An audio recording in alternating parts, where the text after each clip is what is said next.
সকল বন্ধুদের মা অন্নপূর্ণা হ্যাংলা হেসেলে স্বাগত জানাই। আমি আবারও চলে এসেছি তোমাদের সামনে একটা নতুন রেসিপি নিয়ে। সেটা হলো লোটে মাছের রেসিপি। চলো দেখে নেওয়া যাক কীভাবে আমি রান্নাটা করে দেখাবো তোমাদের। প্রথমে নিয়েছি আমি 300 গ্রাম লোটে মাছ, কেটে টুকরো করে ভালো করে জল দিয়ে ধুয়ে নিয়েছি। তো আমি 10 মিনিট ম্যারিনেট হতে দেবো কিছু মশলা দিয়ে। দেখো, প্রথমে হাফ চামচ নুন নিয়েছি, তারপর হাফ চামচ হলুদ গুঁড়ো, তারপর দিয়ে দিলাম 1.5 চামচ সর্ষের তেল, তারপরে আমি দেব এখানে হাফ চামচ রেড চিলি পাউডার। ভালো করে মেখে 10 মিনিট আমি ম্যারিনেট হতে রেখে দেব।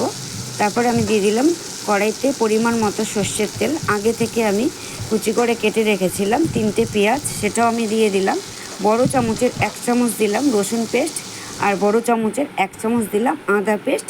তারপর দিলাম সামান্য নুন, তারপর দেব সামান্য হলুদ গুঁড়ো দিয়ে নেড়ে চেড়ে আমি 1 মিনিটের মতো নেড়ে চেড়ে নেব। তারপর দেব আমি আগে থেকে টুকরো করে কেটে রেখেছিলাম বেগুনটা আমি মশলার সাথেই আমি কষিয়ে নেব। তারপরে দেব আমি পরিমাণ মতো নুন, তারপরে দেব আমি পরিমাণ মতো হলুদ গুঁড়ো। তোমরা দেখতে পাচ্ছ বন্ধুরা, কে কোথা থেকে দেখছো অবশ্যই কমেন্টে জানিও, কিন্তু নয়তো আমি কী করে জানবো তোমরা আমার রান্নাটা দেখছো। তারপর দিলাম 1 চামচ রেড চিলি পাউডার, 1 চামচ কাশ্মীরি রেড চিলি পাউডার। রান্নাটা একটু ঝাল ঝাল হবে, নয়তো ভালো লাগবে না। আমি 7 থেকে 8 মিনিট কষিয়ে নেব মশলাটা বেগুনের সাথে। তারপরে দেখো কষানো হয়ে গেলে পরিমাণ মতো আমি জল দিয়ে দেব। তারপরে যে জলটা ফুটে উঠবে, আমি যে ম্যারিনেট করে রেখেছিলাম লোটে মাছটা ওপর থেকে দিয়ে দেব। তারপরে দেব ছোটো চামচের 1 চামচ গরম মশলা গুঁড়ো নামানোর আগে।